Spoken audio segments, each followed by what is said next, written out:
Bonjour petits et grands lecteurs, on se retrouve aujourd'hui pour une vidéo tag que j'ai moi-même traduit de tag américain en fait parce que voilà j'avais envie. À tous les coups ça a déjà été fait en France mais je m'en souviens pas ou je l'ai pas vu donc je m'excuse auparavant si quelqu'un l'avait déjà fait et que je le cite pas. Je vais vous mettre en barre d'infos le nom de la personne qui a créé ce tag. Et voilà, j'ai essayé de traduire au mieux. Ma traduction est peut-être pas tout à fait juste mais je pense que c'est l'essence des questions qui a quand même été trouvée. Donc on va commencer tout de suite.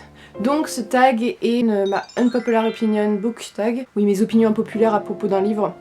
Donc en clair je vais vous parler des choses un peu qui font débat, alors tout de suite, pas dénigrer aucun livre dedans, chacun ses goûts. C'est juste que voilà, c'est peut-être mon côté un peu contestataire qui ressort, c'est pour créer aucune haine. Vous avez qu'à, si vous n'êtes pas d'accord, dites-le moi en commentaire, mais toujours avec politesse et voilà, on pourra débattre, ça sera, je pense, très intéressant. Première question, un livre ou une série populaire que toi tu n'aimes pas, donc que je n'aime pas. C'est une série qui est quand même assez populaire il y a quelques années. J'ai voulu faire un truc un peu original, pas choisir. J'ai beaucoup de séries que beaucoup de gens ont aimées et pas moi. C'est le problème avec ça, mais celle-ci, c'est vrai que j'ai été vraiment déçue. Et j'ai pas compris pourquoi tout le monde avait fait un plat. Donc je parle de La Maison de la Nuit de PC Cats et Christian Cast. Donc c'est chez PKJ, ici c'est le premier tome. J'ai lu les 3 premiers tomes et ce livre est sorti après Twilight. Alors peut-être que voilà, dans l'énergie Twilight, comme on voulait lire beaucoup de livres sur les vampires, il y a un peu de tout qui est sorti et moi ça m'a pas vraiment plu. Donc c'est l'histoire d'une jeune fille qui se réveille un matin, ou du moins qui va avoir un croissant de lune sur le front, il me semble, et qui va être emmenée dans une école spécialement pour les vampires. Même si la mythologie était un peu travaillée, tout ça, j'ai trouvé ça très cliché. Il y a un triangle amoureux, les personnages sont hyper clichés, elle est vraiment un peu nue sur les bords, j'avais pas trop aimé. Et voilà, je crois qu'il y a au moins 7 ou 8 tomes, la série est quand même grande, c'est tout petit.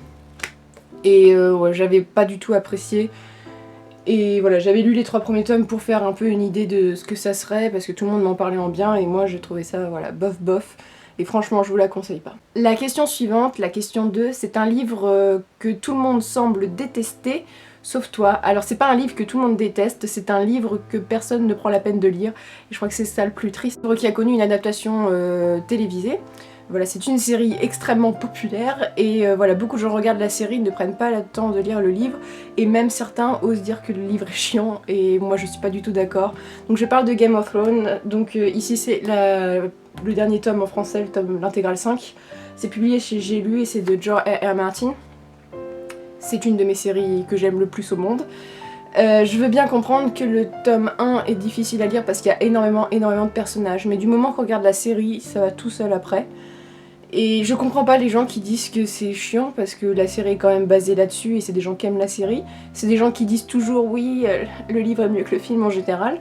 Et il y a tellement plus de choses dans le livre, c'est tellement plus approfondi, les personnages, les relations entre les personnages, les complots, c'est tellement mieux. Quand vous regardez la saison 5 de Game of Thrones et que vous avez lu le livre, vous êtes totalement déçus parce que le livre est 30 fois mieux, 100 fois mieux, je sais pas. Moi l'intégrale 5 j'avais adoré, j'étais vraiment un peu déçue de ce qu'avait donné la saison 5 de Game of Thrones et je vous conseille vraiment de le lire. C'est pas compliqué, c'est toujours les mêmes mots. Moi j'ai lu les 2 derniers tomes en anglais aussi, j'ai pas tellement galéré parce que c'est toujours le même vocabulaire. En anglais je veux bien comprendre que le style est un peu lourd parce que l'auteur, voilà, c'est un auteur de fantasy, il faisait pas de tournure de phrases poétiques. Mais la traduction française est très belle, et notamment dans l'intégrale 4 et 5, l'auteur avait fait un effort pour faire des belles tournures de phrases, et ça se voit, et voilà, la traduction est très bonne, et je vous le conseille vraiment. Ne faites pas comme ceux qui dénigrent ce livre, il est bien ce livre, arrêtez, voilà, je suis une très grande fan, et je pense que même malgré la longueur du livre, voilà, c'est 17 €, donc c'est pas si cher pour le nombre de pages, et c'est vraiment un livre qui va marquer notre siècle, je pense. Ça va rester, je pense, dans les siècles prochains comme étant un des piliers de la fantasy après Tolkien. Donc ensuite, c'est un triangle amoureux dont le personnage principal ne finit pas avec la personne que l'on souhaite, ou un no-typey qui nous plaît pas. Je ne sais pas ce qu'est un no-typey, mais bon, j'avais un un triangle amoureux en réserve. Ce n'est pas le personnage principal, mais voilà, c'est un personnage qui est quand même important. Donc c'est la série Les Chevaliers d'Émeraude. Je ne vous spoile presque en rien le livre parce qu'il y a 12 tomes, et ça c'est vraiment maigre dans le récit parce que les histoires d'amour sont importantes, mais c'est pas ce qui compte. Donc ici, il me semble que j'ai pris celui-ci parce que c'est Bridgest, qui fait partie de la seconde vague des chevaliers, donc qui va être l'écuyère de Waylan, le grand personnage principal, et qui va en tomber progressivement amoureuse, mais il y a un autre homme qui l'aime. Et voilà, tout le monde le sait, elle va finir avec Waylan, du moins elle va le choisir. Et le pauvre Santo, qui lui, il lui arrive tous les malheurs de la vie dans les livres, c'est horrible. J'étais vraiment déçue qu'elle finisse pas avec lui parce que Waylan méritait mieux, faut dire ce qui est. Parce que c'est un personnage intéressant, mais Waylan est grandiose, donc je trouve ça un peu décevant qu'il finisse avec une femme comme ça. Et Santo l'a mérité parce que le pauvre, il a pas de chance dans la vie, et je voulais qu'il soit heureux, et puis voilà. J'étais vraiment déçue, mais bon, quand vous lirez la fin, vous verrez que il y a quelque chose de plutôt positif dans tout ça. Donc la quatrième question, c'est un genre populaire que tu peines à lire, dont tu n'apprécies pas, voilà le genre. Je vais montrer le représentant que j'ai. J'ai détesté le livre, c'est pas que j'ai détesté, mais je me suis marrée, c'était pas le but du livre. Du genre érotique avec 50 nuances degrés de E.L. James, chez J.C. Lattès, publié. J'apprécie pas ce genre. Je pourrais apprécier s'il y a vraiment un fond très intéressant, c'est-à-dire de l'historique, mais vraiment du vrai historique, de la fantaisie très poussée. Avec des scènes, ça me dérange pas, mais que ça parle que de ça, je vois pas trop l'intérêt pour moi. Alors peut-être que quand j'aurai 50 ans, parce que c'est quand même beaucoup de femmes d'un certain âge, même si 50 ans c'est pas vieux, et voilà, ça a été prouvé que c'est beaucoup de mères de famille qui lisent ce genre de livres, peut-être que quand j'aurai leur âge, j'apprécierai ça, mais pour l'instant, c'est vraiment pas mon truc, je vois pas trop l'intérêt. Voilà. Ensuite, la cinquième question, c'est un personnage populaire que tout le monde apprécie à part toi, ou qui est apprécié et que toi tu n'apprécies pas personnellement.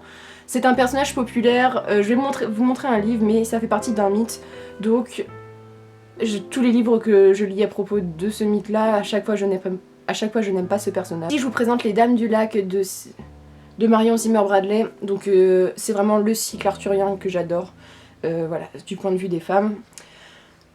Voilà, il y a un personnage que je n'aime pas dans le cycle arthurien, que je n'aime jamais, je parle de Guenièvre, donc la femme d'Arthur, et qui va le cocufier avec Lancelot. C'est aussi pour ce point que je ne l'apprécie pas, mais c'est un personnage voilà, que beaucoup de gens aiment parce que c'est la représentation de la femme très belle, très gentille, très chrétienne. Et dans ce livre-là, notamment, c'est pour ça que je la déteste, je suis une très grande fan de la fée Morgane, malgré le fait qu'elle a un enfant incestueux avec Arthur et que voilà, c'est pas toujours une femme très sympathique. C'est un personnage que j'aime beaucoup et Guenièvre est insupportable avec elle, et ça explique peut-être pourquoi Morgane se comporte comme ça. Voilà, Guenièvre représente un peu voilà, la chrétienté, la rigidité, elle est totalement à l'opposé de tout ce qui est créature fantastique, les légendes de l'ancien temps, la religion de l'ancien temps, et c'est vraiment un personnage que je n'apprécie pas. Voilà. On peut dire que c'est la plus belle femme du monde, qu'elle est gentille, tout ça. Moi je n'y arrive pas, j'aime bien la méchante dans l'histoire, et voilà, je n'aime pas du tout Guenièvre dans le cycle arthurien, et bon. Je pense que ça changera jamais, c'est peut-être mon côté un peu féministe qui ressort chez les fées. Qui me pousse à dire ça, mais c'est vraiment un personnage que j'arrive pas à accrocher, mais que beaucoup de jeunes filles pourraient voilà, s'apparenter à elle, ou voilà, c'est un modèle à suivre, mais c'est pas mon modèle à moi. La sixième question, c'est un auteur profane auquel tu n'accroches pas. J'ai pas de livre de lui ici parce que j'ai tenté 2 fois de lire cet auteur et ça a été une véritable catastrophe. Je m'excuse déjà auparavant si je dis des choses méchantes, mais c'est parce que je l'apprécie pas du tout. Je parle de Guillaume Musso, je n'apprécie pas du tout Guillaume Musso pour plusieurs points. Je n'aime pas ses histoires, c'est toujours un peu la même chose, est-ce qu'on m'a dit en plus, parce que j'ai jamais réussi à finir un livre tellement j'aime pas ça. J'aime pas son écriture, je trouve ça trop simpliste. C'est du contemporain aussi, ce qui fait que, bon, des fois il y a du fantastique, mais ce qui fait que ça explique peut-être pourquoi j'aime pas, et je déteste le fait que cet homme soit mis en avant, comme peut-être l'auteur le plus français, le plus mis en avant, voilà, celui où on fait de la publicité, même à la radio maintenant. Pour ce qu'il écrit, je trouve ça très dommage, parce qu'il y a des bons auteurs français. Voilà. Par exemple, ce monsieur, qui est un maître de la fantaisie. Voilà, j'ai du mal avec Musso et je comprends pas tout l'engouement qu'on a pour lui. Je ne dénigre pas les gens qui lisent Musso parce qu'il y a beaucoup de gens qui se sont mis à lire grâce à lui, donc il a un effet bénéfique. Mais moi je comprends pas son succès et je suis un petit peu déçue qu'on fasse tout un tintouin, qu'on fasse voilà, autant de pubs pour un personnage comme ça. Voilà. J'aime pas trop et puis je pense que j'aimerais jamais. Peut-être que s'il changeait de genre, s'il changeait d'écriture, en fait si voilà, non bah non, sinon il serait plus auteur comme il serait, donc non, c'est un personnage, un auteur que je n'aime pas et je pense que je n'apprécierai jamais ses écrits. Et voilà, je veux même plus recommencer parce que c'est une perte de temps et puis voilà. Donc la 7ème question, j'ai traduit ça comme un fil narratif que tu n'aimes pas. Donc par exemple la jeune femme, la princesse en haut de sa tour du château, le gouvernement qui corrompt tout, bon, c'est des choses qui me déplaisent énormément parce que voilà, je suis une femme donc je pense que les femmes n'apprécient pas la jeune princesse en haut de la tour qui attend son chevalier, je pense que voilà, une femme moderne ne pense pas ça, mais ce qui m'agace le plus, et je crois que je vous l'ai déjà dit, c'est les triangles amoureux. Je ne supporte plus les triangles amoureux. Il suffit que le livre soit bien et qu'il y ait un triangle amoureux pour que ça me casse tout mon délire. Je ne supporte plus ça parce que ça donne une très très mauvaise image des femmes en général, parce que c'est souvent des jeunes filles qui hésitent entre deux garçons. Non, quand on voit que c'est des maisons d'édition pour les young adultes par exemple, qui donnent des images comme ça de la femme, ça me dégoûte personnellement. Et voilà, ça montre... on peut hésiter, mais t'hésites pas 40 ans, et tu manipules pas les gens parce que souvent elles se rendent pas compte, mais c'est de la manipulation. Donc le plus bel exemple, et puis l'exemple que on a tous vu et que beaucoup de gens ont reproché à ce livre, et je fais partie de ces gens-là, c'est La Sélection, donc ici c'est L'élu. La Sélection est un livre que j'aime bien, bizarrement, même si c'est un triangle amoureux, mais ça m'a saoulée à un point pas possible. Un truc tout bête, je pense que si les couvertures n'étaient pas aussi belles que ça, mon jugement...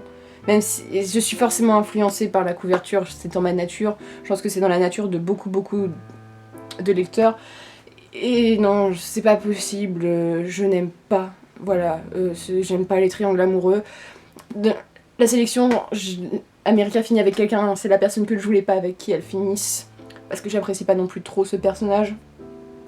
Non, les triangles amoureux, c'est bon, j'ai l'impression que les auteurs se rendent compte que tout le monde en a eu marre. Twilight, ça a été une catastrophe pour ça, pour moi.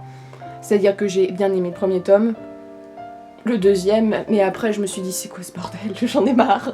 Voilà, je supporte pas ça, et je supporte pas ça dans la vraie vie et dans les romans, et je suis contente que les auteurs disent non. En young adulte, je trouve qu'il y a moins en moins de triangles amoureux, et faut faire ça, faut parler, si vous voulez parler d'amour, parler d'une histoire d'amour, parler de couples qui sont voilà par trois, mais qui sont d'accord tous les trois, qu'il n'y a pas de manipulation entre les personnages, ça ne me dérange pas, mais arrêtez les triangles amoureux, non, c'est bon, je supporte pas ça, et je pense que vous aussi vous n'aimez pas ça, voilà. Série populaire à laquelle tu ne t'intéresses pas, donc moi je dirais à laquelle je n'irai jamais. Vous allez me jeter des pierres, je pense, me lapider sur place. Je m'excuse auparavant pour les gens qui adorent cette série, mais moi je peux pas, j'ai vraiment pas envie de le lire. Je parle de Hunger Games, de Suzanne Collins, donc ici c'est le 3e tome que j'avais acheté en occasion, je n'ai que celui-là, et je pense qu'il va être plus en exposition dans ma bibliothèque que je vais le lire.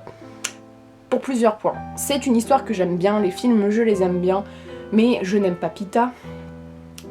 Bizarrement, il n'y a que dans le dernier film où je l'ai un peu apprécié. C'est peut-être à cause de l'acteur aussi, parce que j'ai eu un problème physique avec lui, je pense, c'est horrible à dire, mais voilà. Katniss m'a énormément énervée, c'est-à-dire que soit elle est extrêmement froide, soit elle pleurniche tout le temps, ça m'a agacée. Et je pense que ça va pas le faire du tout, même si le livre est très intéressant, il y a des très bonnes réflexions, ça me tente pas du tout. Voilà, c'est passé Hunger Games, j'ai raté le coche, et j'ai pas envie vraiment de me rattraper, voilà. Mais après, peut-être que d'ici 10-15 ans, je me dirais bon, je lirai peut-être. Mais maintenant, non, ça me tente pas du tout. Et c'est un peu dommage, mais voilà, c'est vraiment pas une série à laquelle je m'intéresse. La dernière question, c'est un livre dont tu as apprécié plus l'adaptation cinématographique que le support papier. Ce n'est pas un livre dont j'ai apprécié plus le support, voilà, c'est un peu les mêmes. J'ai apprécié autant le livre que le film. Donc je parle du Labyrinthe de James Dashner, donc ici c'est l'épreuve, la terre brûlée, c'est mon tome préféré, le 2. Contrairement à beaucoup de gens. J'aime beaucoup le film pour une raison toute bête et puis un peu beaucoup superficielle. Je suis une très grande fan de Dylan O'Brien, j'adore cet acteur. Voilà, déjà. Et aussi, le film a fait des... Je trouve qu'il est très bien fait, mais a fait des choix qui m'ont beaucoup plu, notamment dans le tome 2, même si c'est mon tome préféré. J'aimais bien le personnage de Teresa. Voilà, je suis un peu bizarre, mais j'aime bien le personnage que personne n'aimait. Mais je n'aimais pas la jeune fille, parce qu'il y a un triangle amoureux aussi dans cette histoire, comme d'habitude. L'autre jeune fille, je n'aimais vraiment pas, ça passait pas. Et au vu de la fin, il y a plein de choses qui se passent, et je me suis... Voilà. Il y a une chute de livre. À la fin, voilà, il y avait un petit problème. Le 3e tome, j'ai eu un petit problème avec lui. Et donc, c'est une jeune fille que j'appréciais pas. Et en fait, dans le film, j'ai beaucoup apprécié le personnage physiquement. Et l'actrice était vachement forte. J'aimais beaucoup ce qu'elle dégageait. Et voilà, je pense que le film m'a réconcilié avec des personnages. J'adore les acteurs qui sont dedans. Je trouve que comment c'est représenté, j'aime beaucoup. Et voilà, c'est pour ça que le livre et le film s'équivaut pour moi. Même si la plupart du temps je suis partisante le livre est meilleur que le film, un peu comme tous les lecteurs, mais là ça s'équivaut quand même. Donc en voyant ce que va donner le film 3, peut-être que je vais changer d'avis en voyant ce dernier film, mais ça m'étonnerait parce que le 3, je sais pas trop quoi en penser en fait du livre. J'ai aimé mais en même temps j'étais un peu déçue, donc voilà. Donc c'en est tout pour ce tag, n'hésitez pas à le reprendre. Je taguerai bien Mon Paradis Livresque si elle veut bien, parce que je voudrais bien savoir ce qu'elle répond, ça m'intéresse. Puis j'adore regarder ses vidéos, alors comme ça je serais contente. Et je vous souhaite de très bonnes lectures et de très bonnes journées.